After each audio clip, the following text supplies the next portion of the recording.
نحمده ونصلي على رسوله الكريم اما بعد فاعوذ بالله من الشيطان الرجيم بسم الله الرحمن الرحيم رب اشرح لي صدري ويسر لي امري واحلل عقدة من لساني يفقهوا قولي۔ السلام علیکم ورحمۃ اللہ وبرکاتہ۔ ناظرین، پروگرام دعا کیجئے کے ساتھ آپ کی خدمت میں حاضر ہیں۔ آج ہم انشاءاللہ جادو سے حفاظت کی دعاؤں کے موضوع پر آپ سے گفتگو کریں گے۔ جادو ہو یا کسی بھی قسم کی کوئی اور تکلیف، انسان کو ہمیشہ اپنے رب کی طرف رجوع کرنا چاہیے، کیونکہ ہر مشکل کا حل، ہر تکلیف سے نجات دینے کی طاقت صرف اس کے پاس ہے، کسی اور کے پاس نہیں۔ اور اللہ سبحانہ وتعالی خود فرماتے ہیں وَقَالَ رَبُّكُمُ ادْعُونِي أَسْتَجِبْ لَكُمْ، تمہارا رب کہتا ہے کہ مجھ سے دعا مانگو، ادعونی، میرے آگے ہاتھ پھیلاؤ، استجب لکم، میں تمہاری دعا قبول کروں گا۔ نبی صلی اللہ علیہ وسلم نے فرمایا کہ سب سے زیادہ عاجز وہ ہے جو دعا کرنے سے عاجز ہے، یعنی جو اپنے رب کو نہیں پکارتا۔ حقیقت یہ ہے کہ ہم سب رب کے محتاج ہیں اور رب ہی کے پاس ہر مسئلے کا حل ہے، اس لیے ہمیں ہر حال میں اٹھتے بیٹھتے سوتے جاگتے جب بھی تکلیف کا احساس ہو، جب بھی کسی ضرورت کا احساس ہو، فوراً اپنے رب کو پکارنا چاہیے اور پھر رب کے ساتھ ایک تعلق مضبوط رکھنا چاہیے، اور وہ رب کی یاد کا تعلق ہے۔ رب کی یاد دل سے بھی ہوتی ہے، زبان سے بھی ہوتی ہے، اور اس کے لیے کچھ اعمال ایسے ہیں جو رب کی یاد کا اظہار کرتے ہیں، جیسے نماز وغیرہ۔ تو انسان عام حالات میں بھی رب کو یاد کرتا رہے، لیکن خصوصی طور پر اگر وہ کسی تکلیف سے دوچار ہو، اس وقت اپنے رب کی طرف خوب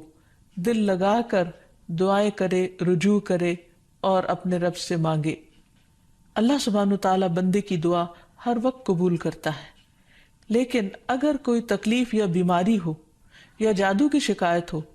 تو اس کے لیے باقاعدہ طریقے پر بیٹھ کر اپنے رب کو پکارنا، قبولیت کے اوقات میں رب کو پکارنا بہت ضروری ہے، کیونکہ جتنی بڑی مشکل ہوتی ہے اس سے نجات کے لیے اتنی ہی بڑی ایفرٹ بھی لگانی پڑتی ہے۔ اس لیے ضروری ہے کہ اللہ تعالیٰ سے بہت اچھی طرح دعا کی جائے، گڑ گڑا کر، اور اس سے پہلے اللہ تعالیٰ کی حمد و ثنا اور تعریف کے کلمات کہنا نہ بھولیے۔ سبحان اللہ والحمد للہ ولا الہ الا اللہ واللہ اکبر ولا حول ولا قوة الا باللہ۔ سبحان اللہ، پاک ہے اللہ، اللہ ہی کی تسبیح ہے، والحمد للہ، اب سب تعریف اللہ کے لیے ہے، ولا الہ الا اللہ، اور نہیں کوئی الہ مگر اللہ، واللہ اکبر، اور اللہ سب سے بڑا ہے، ولا حول ولا قوة الا باللہ، اور کسی قسم کی نیکی کرنے کی طاقت اور گناہ سے بچنے کی طاقت نہیں انسان کے پاس مگر اللہ ہی کی مدد سے۔ اسی طرح کسی بھی تکلیف اور کسی بھی بیماری سے نجات صرف اللہ سبحانہ وتعالیٰ کی مدد سے ہی ہو سکتی ہے۔ تو جہاں تک جادو کا تعلق ہے تو اس سلسلے میں یاد رکھیے کہ جادو کے بہرحال اپنے اثرات ہوتے ہیں مگر بإذن اللہ، اور اس سلسلے میں ہمیں یہ بھی یاد رہے کہ جادو کے اثرات نبی صلی اللہ علیہ وسلم پر بھی ہوئے تھے۔ حضرت عائشہ فرماتی ہیں کہ نبی صلی اللہ علیہ وسلم پر جادو کیا گیا اور اس کا اثر یہ ہوا تھا کہ آپ خیال فرماتے کہ کوئی کام آپ کر چکے ہیں، حالانکہ وہ کام ابھی آپ نے نہ کیا ہوتا، لیکن اس جادو کا کوئی تعلق نبی صلی اللہ علیہ وسلم کے فرائض منصبی سے نہیں تھا، یعنی آپ کے اوپر باقاعدہ وحی آتی تھی، آپ لوگوں کو تعلیم دیتے تھے، آپ کی جتنی بھی ذمہ داریاں ہیں ان کو بہت آسان طریقے سے پورا کر رہے تھے۔ ہاں، بعض اوقات عام روزمرہ کے کاموں میں کچھ خلل واقع ہو جاتا۔ اسی طرح حضرت عائشہ رضی اللہ تعالی عنہا پر بھی جادو کیا گیا۔ اس سلسلے میں عمرہ جو ان کی شاگرد ہیں وہ کہتی ہیں کہ ایک مرتبہ حضرت عائشہ بیمار ہو گئی اور ان کی بیماری کا دورانیہ بہت لمبا ہو گیا، یعنی وہ ٹھیک نہیں ہو رہی تھی۔ اسی دوران مدینہ منورہ میں ایک طبیب آیا یعنی علاج معالجہ کرنے والا۔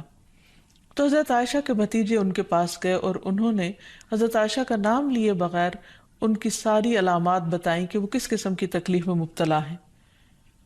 اور ان سے پوچھا کہ یہ کس قسم کی بیماری ہے۔ تو اس طبیب نے کہا کہ جس عورت کے بارے میں یہ علامات بتائی جا رہی ہیں ان پر کسی نے جادو کیا ہے۔ بہرحال تحقیق کرنے پر پتہ چلا کہ حضرت عائشہ کی ایک باندی تھی جس کے ساتھ انہوں نے یہ وعدہ کیا تھا کہ وہ ان کی وفات کے بعد آزاد ہوں گی۔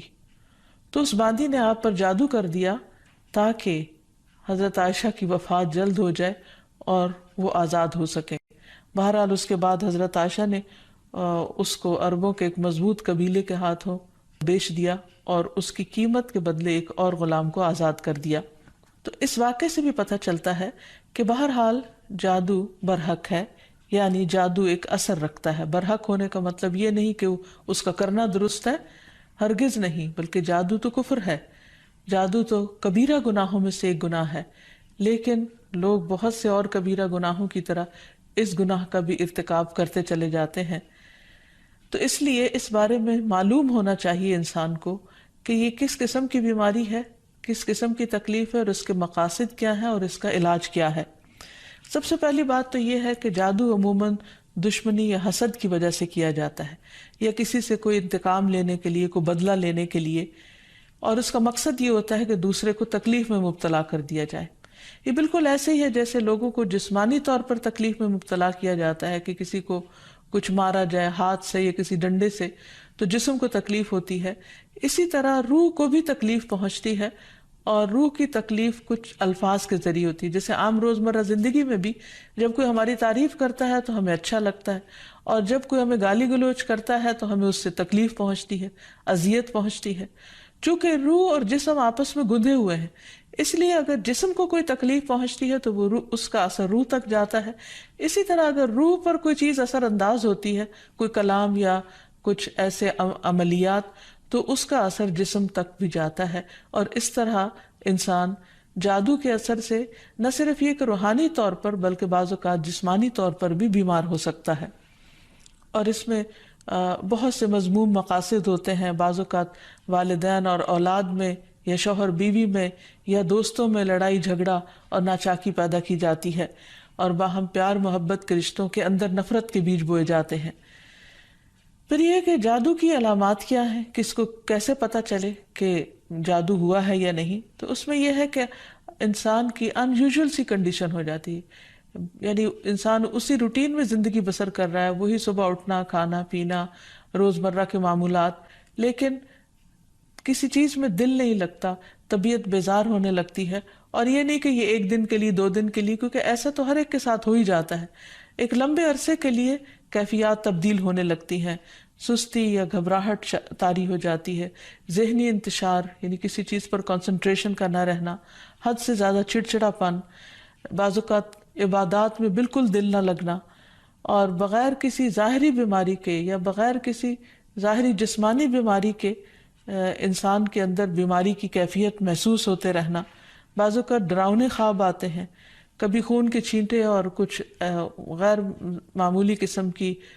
چیزیں گھروں میں دیکھی جاتی ہیں، بعض اوقات خاوند بیوی ایک دوسرے سے نفرت کرنے لگتے ہیں، ان میں جدائی تک ہو جاتی ہے۔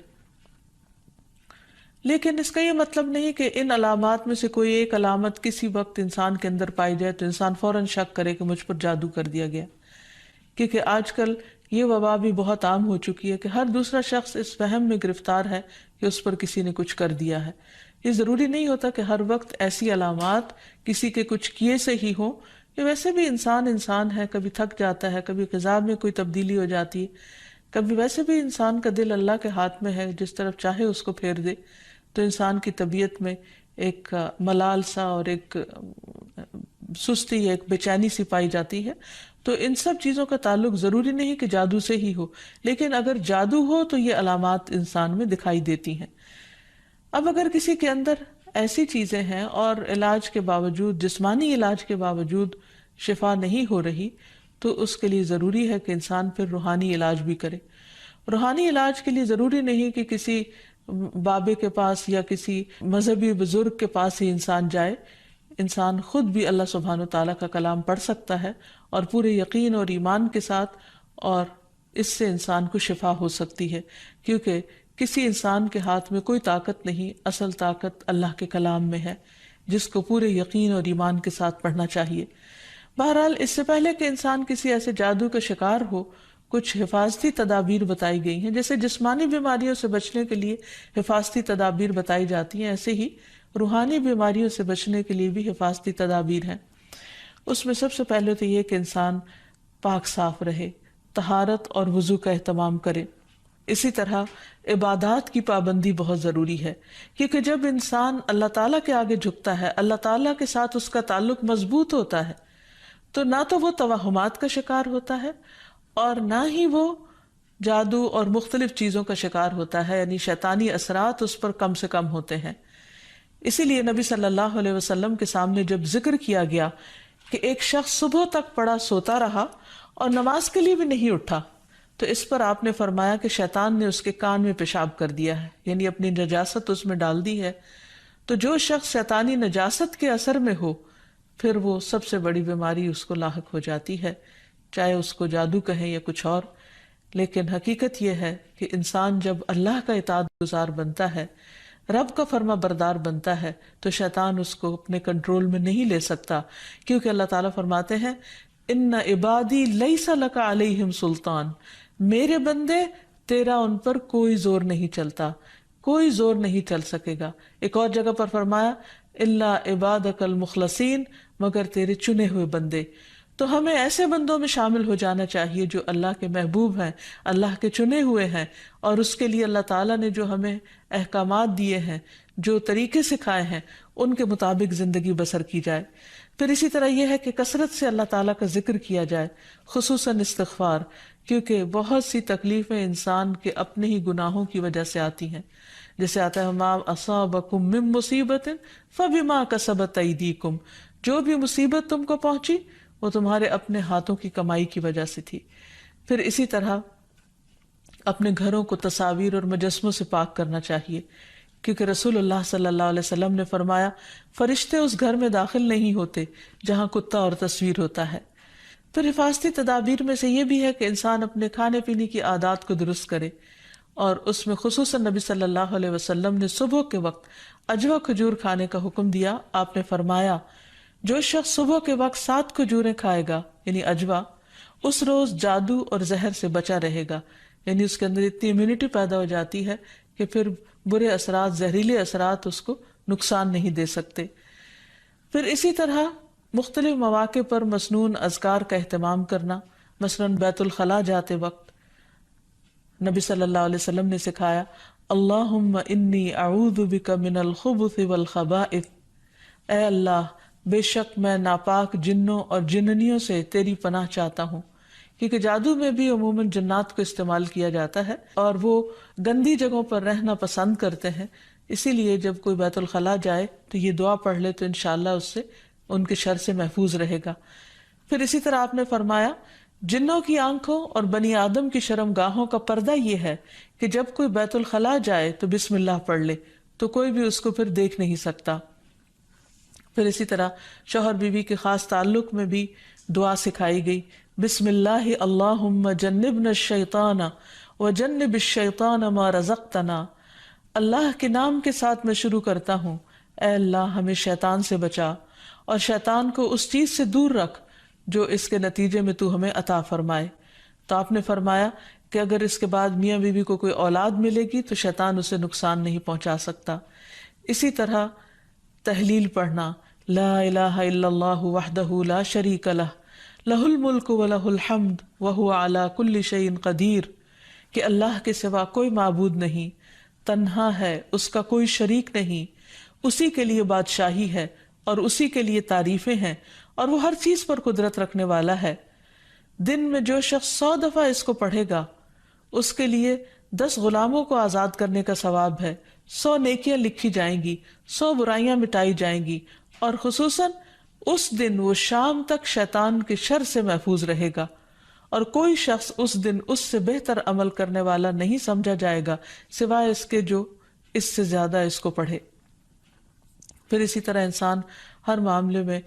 جہاں بھی انسان کو مشکل ہو اللہ تعالیٰ کی پناہ میں اپنے آپ کو دے۔ تو خلاصہ کلام یہ ہے کہ انسان اپنے آپ کو مختلف طرح کے توہمات سے بھی بچائے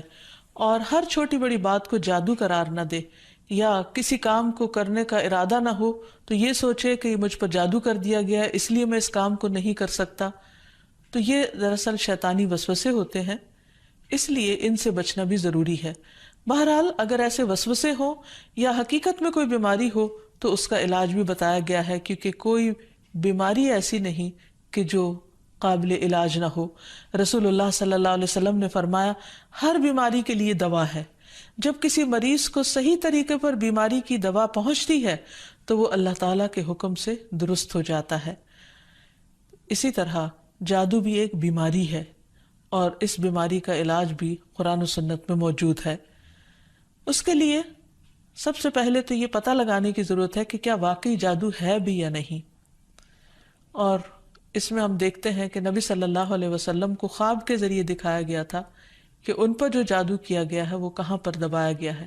تو آپ نے اس کو نکلوایا تھا۔ لیکن ضروری نہیں کہ ہم میں سے ہر ایک کو یہ پتہ چل سکے کہ جادو ہے کہاں۔ اول تو ہو سکتا ہو ہی نہ، صرف توہم ہی ہو، ایک خیال ہی ہو کسی کا، کیونکہ بعض چیزیں انسان جب بار بار سوچتا ہے تو وہ اس کو حقیقت معلوم ہونے لگتی ہیں۔ لیکن اگر انسان کو کوئی ایسا خواب آ جائے تو ٹھیک ہے، اور اگر نہیں بھی آتا تو انسان اللہ سبحانہ و تعالیٰ کا ذکر کرتا رہے اور اس کے ذریعے علاج کرے۔ اس میں خاص طور پر شرعی دم جسے رقیہ شرعیہ کہا جاتا ہے، آج کل مختلف قراء کی آواز میں قرآن مجید کی سلیکٹڈ آیات ریکارڈ کر دی گئی ہیں، مریض اس کو بار بار سنتا رہے تو انشاءاللہ اس کا توڑ ہو جائے گا۔ پھر اسی طرح اللہ تعالیٰ کی کتاب سے علاج، کیونکہ قرآن مجید میں آتا ہے وَنُنَزِّلُ مِنَ الْقُرْآنِ مَا هُوَ شِفَاءٌ وَرَحْمَةٌ لِّلْمُؤْمِنِينَ، اور ہم قرآن کے ذریعے سے وہ چیز نازل کرتے ہیں جو مومنوں کے لیے شفا اور رحمت ہے۔ تو قرآن مجید میں جیسے سب سے پہلے سورۃ الفاتحہ پڑھنا، کیونکہ اس کے اندر اللہ تعالیٰ سے مدد مانگی جاتی ہے، ایاک نعبد و ایاک نستعین، صرف تیری ہم عبادت کرتے ہیں اور صرف تجھی سے ہم مدد چاہتے ہیں کہ یا اللہ تو ہماری اس بیماری اور تکلیف کو دور فرما دے۔ پھر اسی طرح آیت الکرسی، کیونکہ جب انسان آیت الکرسی پڑھتا ہے تو اللہ سبحانہ و تعالیٰ کی طرف سے اس کے لیے ایک خاص محافظ مقرر کر دیا جاتا ہے، اور اگر رات کو انسان پڑھ کر سوتا ہے تو صبح تک وہ فرشتہ انسان کی حفاظت کرتا ہے۔ پھر اسی طرح سورۃ البقرہ کا پڑھنا، رسول اللہ صلی اللہ علیہ وسلم نے فرمایا سورۃ البقرہ پڑھا کرو، کیونکہ اس کا پڑھنا باعث برکت ہے، اسے چھوڑنا باعث حسرت ہے، اور اس کے پڑھنے والے پر جادوگر قدرت نہیں پا سکتے۔ یعنی جو شخص قرآن پڑھتا ہے، خصوصاً سورۃ البقرہ پڑھتا رہتا ہے، تو کسی کا جادو اس شخص پر اثر نہیں کرتا۔ پھر اسی طرح معوذات پڑھنا، رسول اللہ صلی اللہ علیہ وسلم نے فرمایا صبح اور شام 3 بار معوذات کہہ لو تو یہ تمہاری ہر چیز سے کفایت کریں گی، یعنی سورۃ الاخلاص، قل اعوذ برب الفلق اور قل اعوذ برب الناس۔ اس کے علاوہ بھی مریض قرآن مجید کی تلاوت کثرت کے ساتھ کرتا رہے، اور پھر اگر ہو سکے تو بیری کے پتوں کو پانی میں ملا کر اس پانی سے غسل کر لے، اس کو بھی ایک مؤثر علاج کے طور پر بتایا گیا ہے۔ لیکن اس کے ساتھ ساتھ انسان غیر شرعی طریقوں سے مکمل طور پر پرہیز کرے، کیونکہ اس سے انسان کے ایمان اور عقیدے میں خلل واقع ہو جاتا ہے۔ رسول اللہ صلی اللہ علیہ وسلم نے فرمایا جس نے حرام چیز کے ساتھ علاج کیا اللہ تعالیٰ اس کے لیے اس میں شفا نہیں بنائے گا، یعنی اس کو پھر فائدہ نہیں ہوگا۔ پھر اسی طرح جادو کا علاج جادو سے نہیں کرنا چاہیے، یعنی اگر انسان کو کبھی ایسا وہم ہو تو جادوگروں کے پاس نہ جائے یا ایسے طریقے اختیار نہ کرے جو ہمارے دین میں نہیں یا ہماری شریعت کے خلاف جاتے ہیں۔ رسول اللہ صلی اللہ علیہ وسلم نے فرمایا جو جادو کرے یا جادو کروائے یا جو کسی کاہن کے پاس آئے اور اس کی بات کی تصدیق کرے تو اس نے اس چیز کا انکار کیا جو محمد صلی اللہ علیہ وسلم پر نازل ہوئی۔ اسی لیے غیر شرعی جھاڑ پھونک سے مکمل اجتناب کرنا چاہیے۔ نبی صلی اللہ علیہ وسلم سے نشرہ کے بارے میں دریافت کیا گیا تو آپ نے فرمایا یہ شیطانی عمل ہے۔ اور نشرہ کیا ہوتا ہے؟ جن یا جادو اتارنے کے لیے شرکیہ یا جاہلانہ منتر پڑھنا اور یا پڑھوانا۔ تو ایسے الفاظ جس کا بعض اوقات معنی معلوم نہیں ہوتا اور یہ بھی نہیں پتا ہوتا کہ اللہ تعالیٰ کو پکارا جا رہا ہے یا کسی جن یا کسی اور شیطان کو پکارا جا رہا ہے اور اس سے مدد لی جا رہی ہے، تو اس لیے کسی بھی ایسے کلام کو پڑھنا یا کسی سے پڑھوانا درست نہیں۔ پھر اسی طرح کاہنوں اور نجومیوں کے پاس جانے سے منع کیا گیا۔ نبی صلی اللہ علیہ وسلم نے فرمایا، جس نے کسی نجومی کے پاس جا کر اس سے کسی چیز کے بارے میں سوال کیا تو اس کی 40 رات کی نمازیں قبول نہیں ہوگی، یعنی اس نے اپنے دین کی بربادی کر لی۔ تو اس لیے کسی کے پاس جانے کی بجائے خود انسان زیادہ زیادہ قرآن مجید پڑھے، اور اگر وہ پڑھا ہوا نہیں تو آج ہر طرف بہت سی کیسیٹس اور سی ڈیز اور ایسی چیزیں ملتی ہیں کہ جس سے انسان قرآن مجید کی تلاوت مسلسل سن سکتا ہے۔ ہو سکے تو مکمل قرآن مجید ایک ایک ہفتے میں سن کر اپنے بیماری کا علاج کیا جائے۔ پھر اسی طرح یہ ہے کہ باقی دعائیں بھی جو جادو کے توڑ کی بتائی گئی ہیں ان کو پڑھتے رہنا انسان کو فائدہ دیتا ہے۔ اور آخر میں یہ 2 خاص دعائیں جو نبی صلی اللہ علیہ وسلم نے جنات اور جادو کے شر سے بچنے کے لیے سکھائی ہیں، ان کو بار بار پڑھتا رہے، صبح و شام پڑھتا رہے حتیٰ کہ افاقہ ہو جائے۔ پہلی دعا ہے اعوذ بکلمات اللہ التامات التی لا یجاوزہن بر ولا فاجر من شر ما خلق وذرأ وبرأ ومن شر ما ينزل من السماء ومن شر ما يعرج فيها ومن شر ما ذرأ في الأرض ومن شر ما يخرج منها